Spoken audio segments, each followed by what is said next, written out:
होनहार बेटा और चादर की कीमत। जनवरी की सर्द भरी रात थी। सड़क पर चारों तरफ सन्नाटा फैला हुआ था। दूर दूर तक कोई नजर नहीं आ रहा था। बीच बीच में सिर्फ कुत्तों के भौंकने की आवाज आती थी, जो कि सड़क के सन्नाटे को बीच बीच में चीर रही थी। लेकिन सड़क के किनारे बने झोपड़ी में वह बूढ़ी माँ अपने बच्चे के साथ किसी तरह उस ठंड से बचने की कोशिश कर रही थी।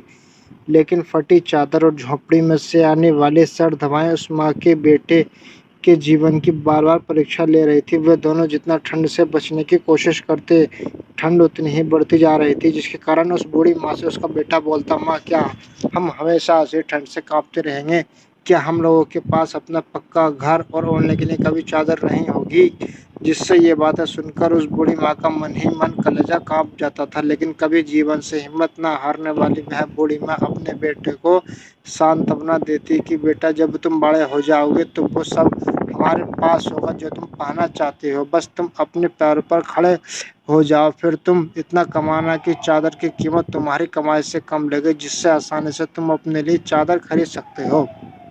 अपनी माँ से ये बातें सुनकर उस बेटे का हिम्मत जोश से भर जाता और फिर मन ही मन सोचता कि जरूर एक दिन वह बहुत बड़ा आदमी बनेगा, जिससे अपनी माँ के लिए चादर खरीदेगा, जिससे फिर कभी ठंड से अपनी माँ को और खुद को परेशान नहीं होना पड़ेगा। और इसी सपने को पूरा करने के लिए उसी बूढ़ी माँ का बेटा अपनी माँ के साथ दिन भर मेहनत मजदूरी करता और मन ही मन सोचता कि एक दिन जरूर उसका सपना पूरा होगा। अपने बेटे के ठंड से परेशान होने की वजह से वह बूढ़ी माँ जहाँ काम करती थी, अगले दिन उस सेठ से जाकर बोली कि मुझे एक चादर खरीदने के लिए कुछ पैसे या कुछ चादर दे दें। गरीब बूढ़ी माँ की बातें सुनकर सेठ का हृदय पिघल गया और उसने एक चादर दे दिया। तो वह बूढ़ी माँ अपने सेठ से चादर की कीमत पूछने लगी, तो सेठ बोला, जो तुम्हें ठीक लगे और जब तुम्हारे पास पैसे हों तब चादर की कीमत दे देना।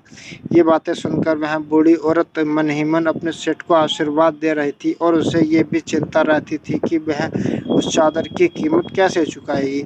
समय बीतता गया और उस बूढ़ी माँ के हाथ पांव पहले के मुकाबले कमजोर हो गए। अब वह लड़का बड़ा हो गया, जिससे अब वह लड़का अपनी बूढ़ी माँ को काम पर नहीं जाने देता और खुद को इतना काबिल बना लिया था कि वे पढ़ना लिखना जान गया था, जिसके कारण उसे उसी सेठ के यहाँ नौकरी मिल गई। वह लड़का अपनी माँ की तरह बहुत ही मेहनती था, जिससे उसका सेठ भी उस लड़के के काम से प्रभावित होकर उसकी पहले तनख्वाह पर उसके तनख्वाह के साथ उसके लिए एक चादर भेंट करनी चाहिए।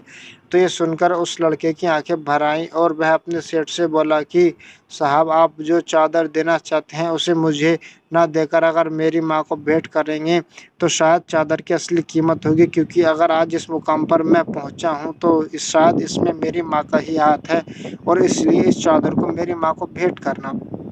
ये बातें सुनकर उस सेठ का हृदय गदगद हो गया और गदगद होता और बोला, ठीक है, अगर तुम्हारी सोच इतनी अच्छी है तो तुम्हारी माँ से मैं ज़रूर मिलूंगा। तुम कल अपनी माँ के साथ आना। फिर जब अगले दिन वह बूढ़ी औरत अपने बेटे के साथ उस सेठ के पास गई तो तुरंत उसने सेठ को पहचान लिया और सेठ द्वारा दिए गए पहले चादर की कीमत देने की बात याद आ गई। और फिर जब सेठ उस बूढ़ी औरत को चादर देने लगा तो उसकी आंख से आंसू छलक आए और वह बोली कि मैं अभी पहले ही दी हुई चादर की कीमत आपको दे नहीं पाई हूँ, अब भला इस चादर की कीमत कैसे चुकाऊंगी। तो ये बातें सुनकर उस बूढ़ी औरत को तुरंत पहचान गया और कहा कि मेरे दिए हुए पहली चादर की कीमत तो मुझे तुम्हारे होनहार बेटे के रूप में मिल गया है, जो कि शायद चादर की कीमत से कहीं ज़्यादा है।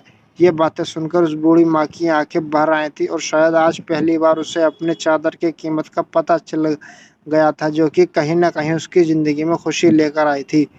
अगर आपको हमारी कहानी पसंद आई हो तो लाइक करें, शेयर करें, कमेंट करके बताएं आपको कहानी कैसे लगी।